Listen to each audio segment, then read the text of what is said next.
मैंने ऐसा क्यों बोला? चलो चलो आगे शुरू करते हैं हम अब। Health and safety part B, work place practices में हेल्थ एंड सेफ्टी शुरू हो रहा है।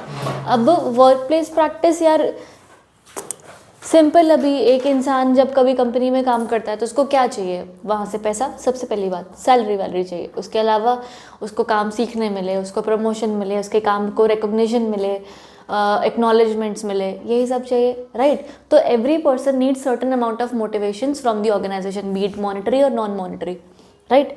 उसके अलावा you have to keep a good safe environment, not a hostile environment. उसे डिप्रेसिव टॉक्सिक नहीं होना चाहिए, टाइमिंग्स आपके एक्यूरेट होने चाहिए, लॉन्ग वर्किंग आवर्स ना होने चाहिए, आपको छुट्टी प्रॉपर दे दें वो लोग, बेसिक। और थोड़ा बहुत वो लेबर फैक्ट्री वाला कि मशीन्स है तो प्रॉपर पड़ी हो, हेल्थ सैनिटेशन, वो ये सारी चीज़ें, बस ख़त्म, 4 पेज, यही सब है। अभी देख लो खाली हेल्थ एंड सेफ्टी में फर्स्ट जो वर्क प्लेस प्रैक्टिस तो कुछ नहीं है उसमें, नीचे हेल्थ एंड सेफ्टी पे आ जाओ straight away. The constitution of India provides detail provision for the rights of the citizens and also lays down the DPSPs which set an aim to which the activities of the state are to be guided. On the basis of these DPSPs as well as international instruments, government is committed to regulate all economic activities for management of safety and health risk at workplaces. वही safety और health risk जो भी होते होंगे एक employ को, उसको हम रेगुलेट कर रहे हैं। और हम बोल रहे हैं कि प्रॉपर कॉन्स्टिट्यूशन भी इस चीज़ को क्या बोलते हैं, इसको मतलब ऐसा मानता है, नोट डाउन करता है। उसके अलावा second paragraph second line last में लिखा हुआ है, it is highly important to educate management and employees on the essence of health and safety compliance as a part of corporate governance, right? Other than that, for many organizations, health and safety is a corporate governance issue. Board should integrate health and safety into the main governance structure, including board subcommittees such as risk, remuneration and audit. आया समझ इसका क्या मतलब हुआ? The board should integrate health and safety into the main governance structures, including board subcommittees.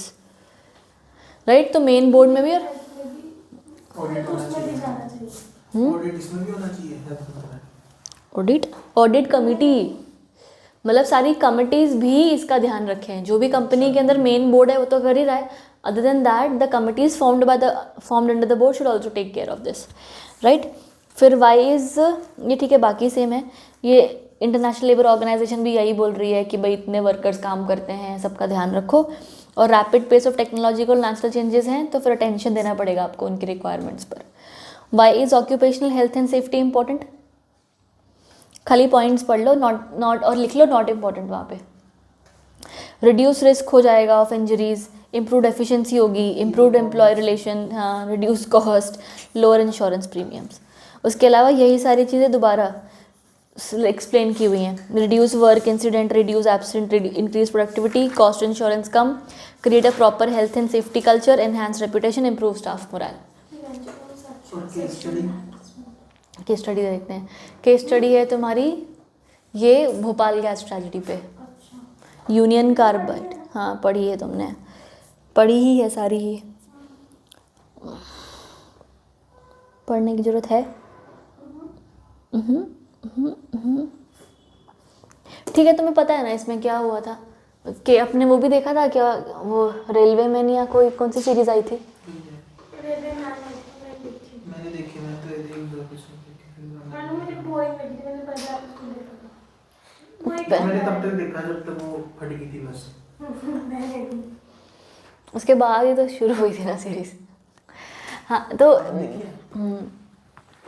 वही अब इसमें ना मैंने देखा ही होगा मोस्टली कुछ ना कुछ। तो ये यूनियन कार्बाइड कॉरपोरेशन, इसके अंदर वही ना ये हेल्थ एंड सेफ्टी का तो प्रॉब्लम है सबसे बड़ा। तो दिस इज अ बोलते ना the biggest mistake a government, a corporation and audit committee, a checkers could do, ऐसा कि गवर्नमेंट का भी बहुत बड़ा इसमें लैग है कि उन्होंने इतनी पॉपुलेटेड एरिया में ऐसी कंपनी आने ही कैसे दे दी जो इतनी ज़्यादा केमिकल्स बना रही थी। वो कंपनी ने सैंक्शन लिया था कुछ फर्टिलाइजर्स बनाने का और उसके बदले वो लोग क्या बना रहे थे, देयर वाज सम केमिकल और ऐसे सब बना रहे थे, राइट? अब ये सब में उन्होंने ऐसा किया कि उनके कंस्ट्रक्शन प्रॉपर नहीं था, इंफ्रास्ट्रक्चर प्रॉपर नहीं था, उनकी पाइपलाइंस में प्रॉब्लम्स थी। तो ये सारे की वजह से बहुत ज़्यादा प्रॉब्लम्स आई और कितने ज़्यादा रिपोर्टेड डेथ्स हुई और सब कुछ हुआ, तो सब कंपेंसेशंस जो भी अवार्ड हुए हैं सब लोगों को प्रॉपर मिले नहीं हैं या सब, वो भी प्रॉब्लम है। उसके अलावा आज भी वहाँ पर अगर कोई ऐसा बोला जाता है कि कोई बच्चा जो अगर नया बॉर्न हो रहा है उस जगह पर, तो उनके वो ना वो ब्लड लाइन में है इस वक्त वो केमिकल, तो the children born there are still birthing with deformities, कि जो बच्चे पैदा हो रहे हैं वो अभी भी ख़राब पैदा हो रहे हैं, ऐसा प्रॉब्लम आ रही है। तो वो बहुत ज़्यादा प्रॉब्लम है, मतलब ये इतना लॉन्ग लास्टिंग इफेक्ट है कि जिसका आप अंदाज़ा भी नहीं लगा सकते। जब ये केस हुआ, सारी प्रॉब्लम्स हुई ना, तो जो बंदा था वो भी आप पकड़ा नहीं गया पहले, तो वो भी भाग गया था, बहुत प्रॉब्लम आई थी। उसके अलावा इन्होंने जब केस किया तुम्हारा ना, ये केस के तुम इसमें देखोगे जैसे फर्स्ट में तो सारे ना वो लिखे हैं बेसिक क्या बोलते हैं इसको, डेटा लिखा हुआ है कि इतना % पॉपुलेशन थी, हाईली टॉक्सिक वो मिथेल आइसोसाइनाइड गैस थी जो एस्केप हुई, उसको प्रॉब्लम, मतलब वो ऐसी थी कि अगर आपने इनहेल किया तो आप मर ही जाओगे, पर अगर आपने मास्क पहना है ना तो आपकी आँखों पे अगर लग रही है ना तो आँख में से खून निकलने लग जाएगा थोड़े टाइम में, and then you will die, so you will die eventually, ऐसा था। बहुत लोगों ने भागने की कोशिश की बट देवर कोई पॉसिबिलिटी नहीं थी सर। जो बंदा भाग रहा है वो भागता भागता भी मर रहा है, क्योंकि when you run you breathe faster, and when you breathe faster you will consume more of that poison, ऐसा।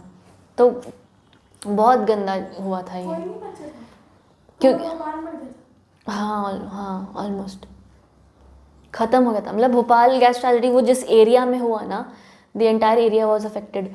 वहाँ पर ना ऐसा हुआ, फिर उस टाइम पर जो ये रेलवे मैन आई थी ना सीरीज़, ये इस वजह से ही आई थी क्योंकि बहुत सब लोग ट्रेन की तरफ भागे थे, स्टेशन भागे थे कि हम यहाँ से भाग जाते हैं, इस जगह से भाग जाते हैं।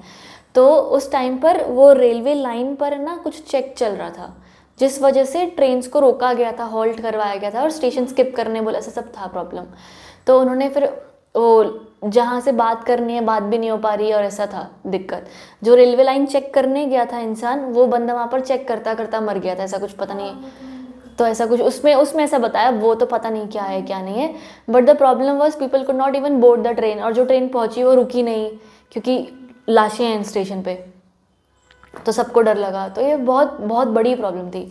यहाँ पर रिपोर्टेड डेथ्स कुछ 60,000 बोला है, इधर बोला है 60,000। अब असल पता नहीं, डबल भी हो सकता है इसका, ट्रिपल भी हो सकता है, क्योंकि अकाउंटेड फॉर तो है ही नहीं है। जो बच्चे पैदा हो रहे हैं वो सब विकलांग पैदा हो रहे हैं, वो या कोई मेंटली चैलेंज्ड है या ऐसा प्रॉब्लम है। तो the biggest failure a country could suffer was this, ऐसा पता नहीं कैसे कर सकते हैं ये लोग। A new plant was in densely populated area, सिर्फ एरिया बोला ना इन्होंने, जगह नहीं है लिखी हुई है ना। वहाँ का सब कुछ खत्म हो गया, मतलब वो मतलब फ्लोरा फाइना बोलते जैसे सब कुछ ही खत्म। तो 20,000 भी बोला है ना, 20,000 तो कुछ भी नहीं है, 20,000 तो कुछ भी नहीं है, 20,000 के तो कुछ भी नहीं लग रहे हैं, एक बंदा भी जाते तो भी लगता है। मतलब तो सोच नहीं, मतलब इस डेटा में जो लिखा है वो 20 कुछ भी नहीं है। ये तो बहुत कम रिपोर्ट किया है इन्होंने, ऐसा मेरा वो मतलब है कि बहुत कम रिपोर्ट किया होगा। नहीं तो दिखा रहे। तो ये हुआ। उसके बाद उन्होंने ना ये थर्ड लास्ट पैराग्राफ पर आओगे ना तुम, थर्ड लास्ट में, तो ये कोर्ट के पास गए। पहले फॉरेन कोर्ट गए, फॉरेन कोर्ट ने मना कर दिया कि हम नहीं सुनेंगे ये केस, क्योंकि जुरिस्डिक्शन नहीं है हमारा, कंपनी फॉरेन की थी ना, तो उन्होंने मना कर दिया हम नहीं सुनेंगे। फिर इंडिया में केस हुआ, डिस्ट्रिक्ट कोर्ट ने 350 मिलियन कुछ अवार्ड किए as compensation to the families. High court में गए, हाई कोर्ट ने कम कर दी कंपेंसेशन, 350 के बजाय 250 कर दी। फिर ये लोग सुप्रीम कोर्ट गए, सुप्रीम कोर्ट ने फिर कुछ 470 मिलियन कर दी ऐसे।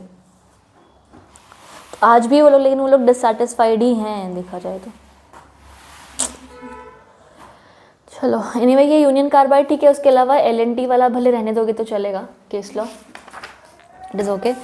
उसके अलावा अब ये प्रिवेंशन ऑफ सेक्सुअल हरासमेंट, ये तुम्हें वो याद है विशाखा गाइडलाइंस था, विशाखा के साथ कुछ हुआ था तो उसके बाद वो आया था। हाँ देखो ना, ये जो prevention of sexual harassment at work place, ये जो पॉश हम एक्ट बोलते हैं ना, ये एक्ट बाद में आया था, पहले नहीं था। पहले हमें ना स्पेसिफिकली सब बोलते कि हाँ sexual harassment work place problem है, यहाँ सब कुछ है। ये जो विशाखा गाइडलाइंस जो है ना, स्पेसिफिकली क्या हुआ था कि एक लेडी है जो NGO में काम करती थी. She use to report and stop child marriages, right. तो उसका मेन यही होता था काम. वो किसी गांव में जाती थी, वहाँ पर उसको कोई क्वार्टर या कोई मिलता था रहने को, वहाँ पर रहती थी और ऐसे कुछ चीज़ों पे रिपोर्ट करती थी, उसके बचाती थी या वॉटेवर ऐसा करती थी. तो जब यही टाइम पर ऐसा हो गया उसके साथ कि व्हेन शी रिपोर्टेड समथिंग और ऐसा, तो वहाँ पे गांव वालों के कुछ वो खराब मेल, कुछ इगोनिस्टिक लोग होंगे, उन लोगों ने उनके घर पे धावा बोल दिया, इसके हस्बैंड को मार दिया और इसका रेप किया, ब्रूटली रेप किया इसको और चले गए, मतलब ऐसे. तो उसके बाद केस हुआ और सब कुछ हुआ. तो द केस के अंदर है ना, ये लोग रेप के पे नहीं लड़ रहे हैं कि रेप किया गया है या नहीं, क्योंकि वो तो किया गया है. वो बोला ये पॉश के अंदर नहीं आएगा क्योंकि sexual harassment at work place नहीं हुई है. वर्क प्लेस होता तो ऑफिस में होता, वो ऐसा बोलता है. मतलब केस का उसने मुद्दा ही बदल दिया कि वर्क प्लेस नहीं है ये, आपको केस करना है, आप अलग पे करो. Posh will not included, will be included here because the rape was done at her home, not at the work place. फिर उसके इसके बाद ये वर्क प्लेस की डेफिनेशन को एक्सटेंड किया गया और बोला work place will be any place जहाँ पर आप जा रहे हैं या रह रहे हैं for the purpose of your work, ऐसा. तो वो उसने समझाया. अभी यही सारी चीज़ें हैं. कितना ख़राब है दुनिया में. चलो, prevention of sexual harassment, first paragraph में POSH is a law that, as the name suggests, was brought into effect in 2013 to protect women from any harassment at work, along with providing a safe and non-discriminatory environment within their workplaces. If we trace down the journey of POSH Act coming into effect, it can be traced back to the Supreme Court verdict in the case of Vishaka and others versus State of Rajasthan. This case was filed by an NGO asking for landmark punishment for the rapists who were involved in the. हाँ, नहीं. Which were involved in a gang rape of a social worker while she was at work. While Supreme Court of India pronounced its judgment stating that sexual harassment is a grave violation of the constitutional rights of women, a need for strict laws for the protection of women and workmen workplace came in forefront. Ever since the POSH Act came into existence, sexual harassment at the workplace is legally a crime. The Vishaka guidelines, which got codified into law, have resulted in top companies in India shifting their policies to comply with the act, commonly known as POSH. Right. तो ये विशाखा के साथ जो हुआ, उसके लिए जो rules बनाए गए उसका नाम है विशाखा गाइडलाइंस रख दिया गया. तो और उसके बाद इस गाइडलाइंस को फिर पॉश में कन्वर्ट किया गया. The corporate sector has implemented the law in its workspaces, resulting in a shift of women now being able to report cases of sexual harassment. However, industries that employ women from socio-economically poor sections into their workplace require to pay more attention to the implementation of the act, of course. In the last 9 years, it has influenced organizations to consider sexual harassment very, very seriously. हाँ, ठीक है. Next paragraph आओ. Workplace as defined under the act refers to organization and any place visited by the employee in the course of employment, including the transportation and work from home. सब कुछ include होता है उसके अंदर. ठीक है. जगह भी, घर से काम करिए तब भी, रास्ते में भी है तब भी. ठीक है, यहाँ तक. उसके अलावा sexual harassment includes anyone or more of the following unwelcome acts: physical contact, demand or request for sexual favours, making sexual coloured remarks, showing pornography or any other unwelcome physical verbal nature of act. ठीक है, सब कुछ है. अब इसके अलावा इसने posh act generic specific है, सबको एक्सटेंड किया रहा है बस. Other than that, impact of inappropriate behavior, the impact of sexual harassment at the workplace is a far-reaching and is an injury to the equal rights of women. Not only does it impact her, it has a direct bearing on the workplace productivity as well as the development of the society. Below is a list of selected examples of such negative impacts. ये सब बोला हुआ है, बस ऐसा हो जाता है. ये नेगेटिव इम्पैक्ट है ऑफ पॉश एक्ट. नहीं, ऑफ सेक्सुअल हरासमेंट.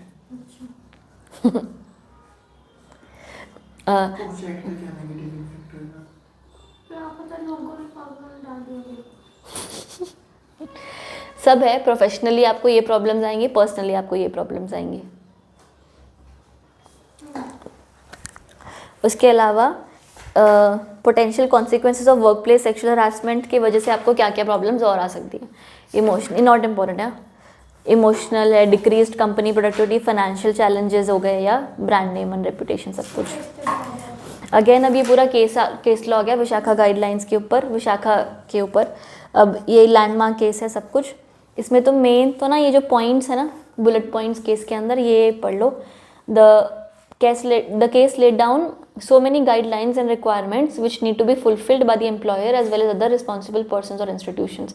ये सारे for preventing the acts of sexual harassment in the workplace, it should be duty of the employer or any other responsible person to prescribe procedure settlement। ये सब complaint committee होनी चाहिए, जो committee होगी वो headed by a women होगी and उसके अंदर एक एनजीओ का बंदा होना चाहिए।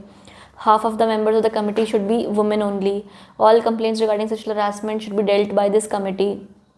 और the committee would advise and recommend to the victim for further course of action, आगे क्या देखो करना है, और provides for definition of sexual harassment। ठीक है, आ रहा है?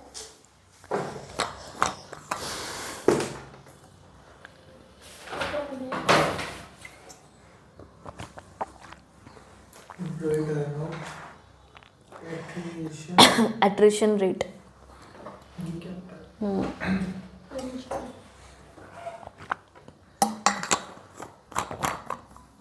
उनको टर्नआउट का तुमको पता है मतलब, एम्प्लॉय टर्नआउट रेशियो।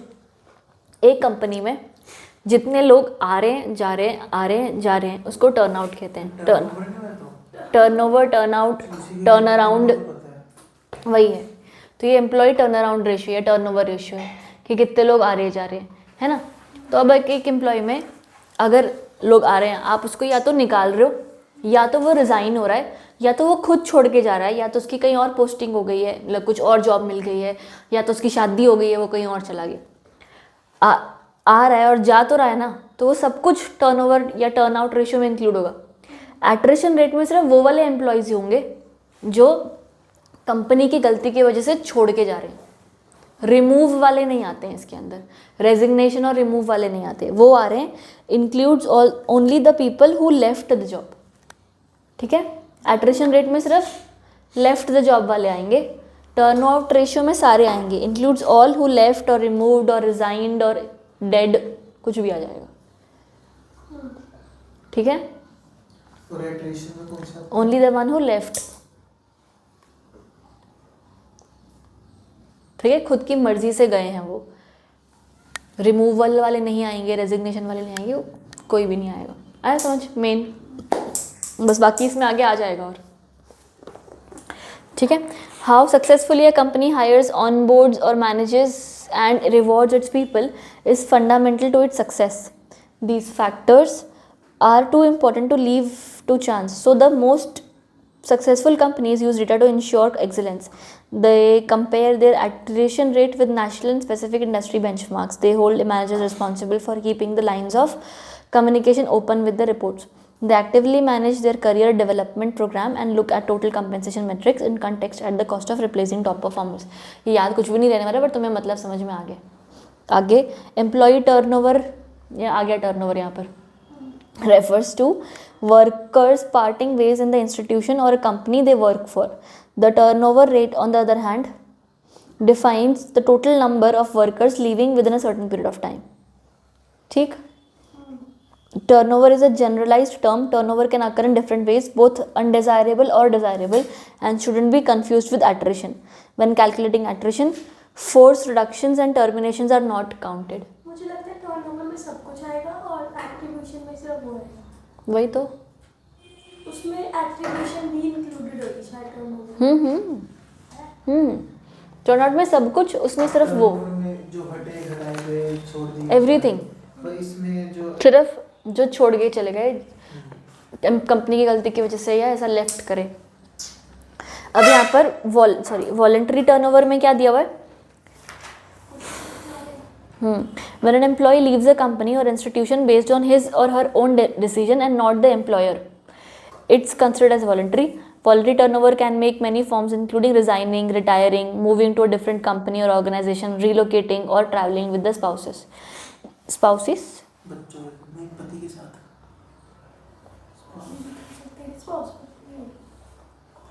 हाँ भाई ठीक है, पोस्ट चल रहा था ना, तो मेरे दिमाग में वही लड़की बन गया।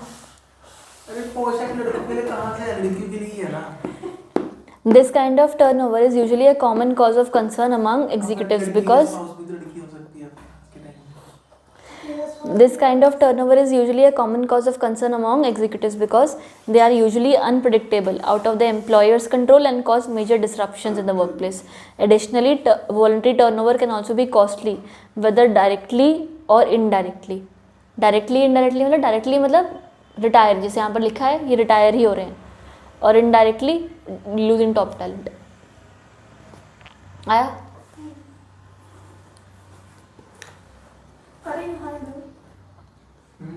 उसके बाद involuntary turnover is when parting ways with the company happens for the reasons that are out of the employees hands.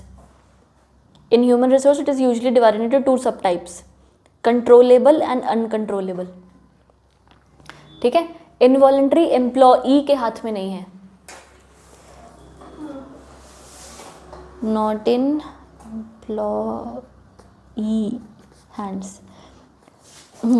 Controllable माने कि ऐसा कोई चीज़ जहाँ पर टर्नओवर होता रहा है, छोड़ के जा रहा है बंदा, बट ये कोई तरीके से ना कॉम्बैट कंपनी ने हटाया है. कंपनी कोई और कुछ करती तो शायद हटा दे ना हटाती. जैसे अब ना ये इसका एग्जांपल चलता है, टाटा का एग्जांपल चलता है कि they never remove people. They might reduce their salaries for a certain period of time या कुछ, but they never remove people. They cut costs और सब कुछ, राइट. तो ये कंट्रोलेबल हुआ कि could have been controlled. Lay off would not have been the only या स्पेसिफिक रीज़न कि सिर्फ यही एक चारा नहीं था पर आपने फिर भी निकाल दिया. तो कंट्रोलेबल कि the most popular form of controllable involuntary turnover is when an organisation terminates an employee's contract or acts asks them to resign. खुद ही बोला ना रिजाइन करने, तो ये भी इनवॉलंटरी ही हुआ. The cause is usually due to poor performance हो सकता है, negatively affects the flow of the workplace हो सकता है, और द बिजनेसेस इटसेल्फ, और because of the employee's unprofessional behaviour such as violating one or more workplace policies etcetera. ठीक है, उसके बाद अनकंट्रोलेबल मतलब मर ही गया, क्या कर सकते हो ऐसा. तो अनकंट्रोलेबल अनएक्सपेक्टेड इनवॉलंटरी टर्नओवर में include aspects that neither parties are able to control, such as death, disability, aspects like forced downsizing. ठीक है. Depending on the situation, involuntary turnover can have some advantages and drawbacks. It can cause concerns among some employees about their job security. It can also restore the workflow and productivity of those who were negatively affected by a terminated employee. क्या लिखा है इसका मतलब?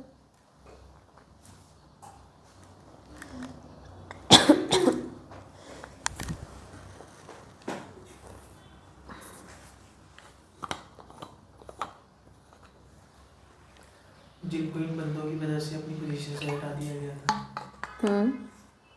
जैसे हम लोग जैसे कि कह रहे हैं रिस्टोर या प्रोडक्टिविटी ऑफ दोस जो इनसे नेगेटिवली इफेक्ट हुए थे बाय द टर्मिनेटेड एम्प्लॉय. ये जो डर गए थे कि मुझे भी निकाल देंगे, तो इस वजह से वो होंगे मोटिवेट होंगे कि मुझे निकालना है ना. या फिर ऐसा भी होता है जैसे मान लो कोई बंदा इस पोजीशन पे था, उसको हटा के दूसरे बंदे को ले आए थे, तो दूसरा बंदा मर गया और वो पहले वाला खुश हो गया. ये क्या जो मैं करूँ. हाँ ठीक है. It can cause concerns among some employees about their job security, but can also restore the workflow and productivity of those who were negatively affected by the terminated employee. बढ़िया. Effects of high employee turnover, ये headings mark कर लो. Disruption, low workplace morale, financial loss, creating a negative workplace reputation, risking the loss of talented and experienced employees. Parity माने एक तरीके का measurement. सुन पहले, parity माने एक तरीके का मेजरमेंट. जेंडर इक्वालिटी हम बोलते हैं. जब हम जेंडर इक्वालिटी बोलते हैं तो हम ये बोलते हैं कि मेल और फीमेल को सेम तरीके की अपॉर्चुनिटीज़, सेम तरीके की सैलरी, सेम तरीके की इज्जत, सब कुछ सेम मिलना चाहिए, depending upon of course their physical और वो जो भी लिमिटेशंस, राइट. हम वो उसको इक्वालिटी कहते हैं. अगर एक लड़का और एक लड़की कोई एक सेम काम कर रहे हैं, सेम क्वालिफिकेशन, सब कुछ सेम है, तो फिर उनको सेम सैलरी मिलनी चाहिए. ये है इक्वालिटी. अगर मान लो तुम्हारी कंपनी में 6 डायरेक्टर्स हैं, जिसमें से 2 वुमेन हैं और 4 मेन हैं, ठीक है, पर उन सबको सेम सैलरी सब कुछ मिल रही है, इक्वल रिकॉग्निशन, सब कुछ अच्छा है, वो 2 फीमेल्स बहुत खुश हैं उस कंपनी से, तब है ना हम कहेंगे इस कंपनी में इक्वालिटी तो है, पैरिटी नहीं है। पैरिटी माने मेजरमेंट कि कितने लोग फीमेल्स हैं और मतलब कितने और मेल हैं। Parity is trying to have an equal ratio of male and female employees, ठीक है, आया, बस ये मेन है। अब है ना ये दोनों चीज़ों को कोरिलेट कैसे करोगे तुम,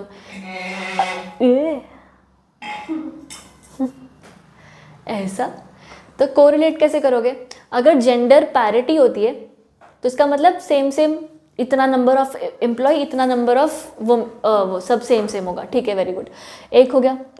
एक चीज़ और, अगर मान लो कंपनी के अंदर जेंडर इक्वालिटी है, तो अगर तुम बहुत ज़्यादा जेंडर इक्वालिटी करोगे तो लोग मोटिवेट होंगे कि हाँ ये कंपनी तो अच्छी है, वुमेन को प्रॉपर वो करती है, सैलरी अच्छी है, हर चीज़ को का ध्यान देती है, या मैटरनिटी लीव्स हो गया, ये वो हर सब कुछ अच्छा है इस कंपनी में, तो फिर वुमेन जाएंगे, ट्राई करेंगे कि इस कंपनी में हम एम्प्लॉयड हों। तो अगर ऐसा बोल सकते हैं कि gender equality leads to gender parity, है ना, फिर लोग जाएंगे वहाँ पर काम करेंगे, तो हो सकता है जितने मेन है उतने वुमेन हो जाए वहाँ पर, तो gender equality might lead to gender parity, point number 1।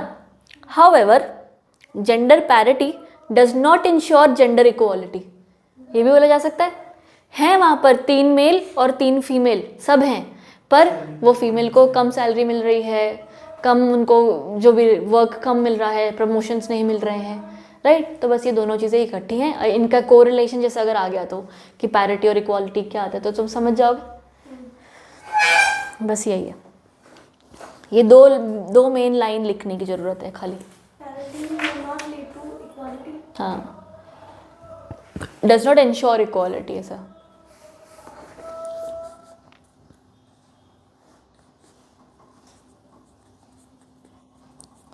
और equality can ensure ना, पैरिटी नहीं, इक्वालिटी लीड्स टू ये, हाँ, however gender parity does not ensure,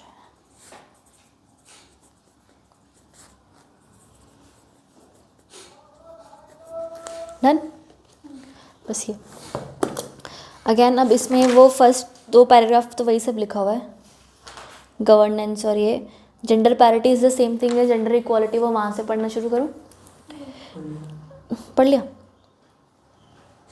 no बोलता है, सेम नहीं है, no, all the terms are often and under used interchangeably, gender equality refers to how people of different genders are treated, है ना। Parity on the other hand is a measurement, measure मतलब ratio तरीके का, ratio के कितना ये कितना हो, you reach parity when each gender is represented equally, सही। अगले पेज पे आओ, वो जो इटैलिक्स लिखा है, gender parity is a pretty basic indicator, it says it's essentially the ratio of men to women and the closer that number is to 1 the better the parity, समझा है, रेशियो 1 अप ऊपर नीचे same हो तो 1 हो जाएगा ना, तो ये it would be great to see gender parity का 1:1 ratio in the boardroom, अच्छा, but to shift gender parity there has to be deeper thinking about gender equality which takes into account the difference between the sexes, not just the binary genders but also the non-binary. Corporations need to understand the need for each gender. सही। Aim of gender equality, हाँ ठीक है यार, पढ़ लोगे ना, it will require, बढ़िया। Next, why does work place gender equality matter, अरे यार, प्रोडक्टिविटी अच्छी होएगी, परफॉर्मेंस अच्छी होएगी, ability of the company to attract talent होएगा और enhance organizational reputation. Women and board read कर लो, रीड कर लेना, एक बेसिक ऊपर का, एकदम ऊपर से रीड करना, वे फॉरवर्ड भी रीड मार्क कर लेंगे। इसलिए भी ऊपर से पढ़ेंगे। Pay raise, bonuses, profit sharing, type of non-monetary, flexible working hours, physical rewards, experimental rewards, growth opportunities, recognition. कुछ नहीं है इसमें। मॉनेटरी में आप वही एक एम्प्लॉय को रिटेन करने के लिए आप उसको मॉनेटरी नॉन मॉनेटरी बेनिफिट्स देते हैं। मॉनेटरी तो पैसा हो गया, नॉन मॉनेटरी रेप्यूटेशन, इज्जत, वो सब हो गया। तो मॉनेटरी में टाइप्स देख लो खाली, पीस रेट यानी कि जितना काम किया वो प्रोडक्ट वाइज आपको मिल रहा है, पे रेज मिलता जाना चाहिए, बढ़ जाए, इंसेंटिव्स बोनस मिल जाने चाहिए, शेयरिंग प्रॉफिट्स हो गया, एक तरीके का बोनस ही हुआ।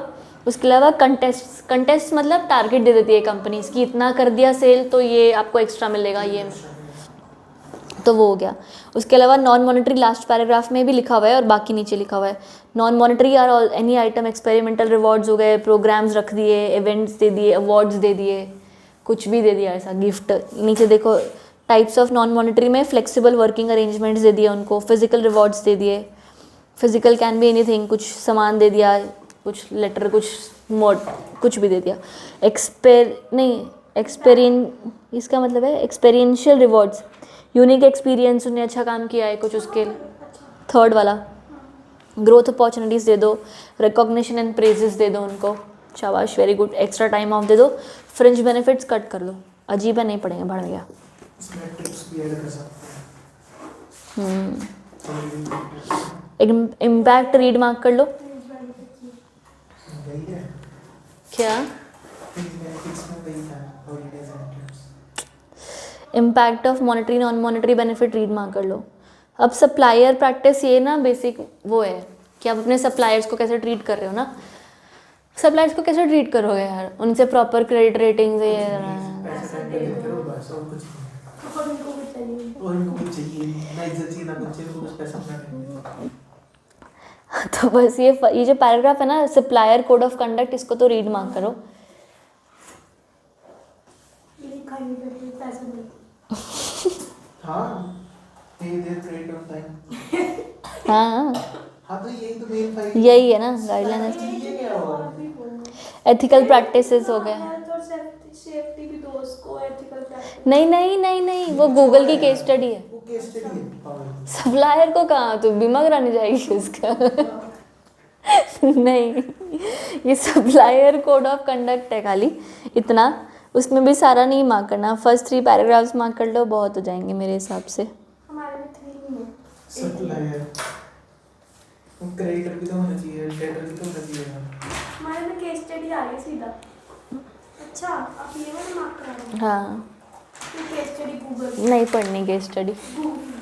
गूगल प्रोक्योरमेंट, लोकल प्रोक्योरमेंट ये वो है make in India, Modi, very good, आत्मनिर्भर भारत।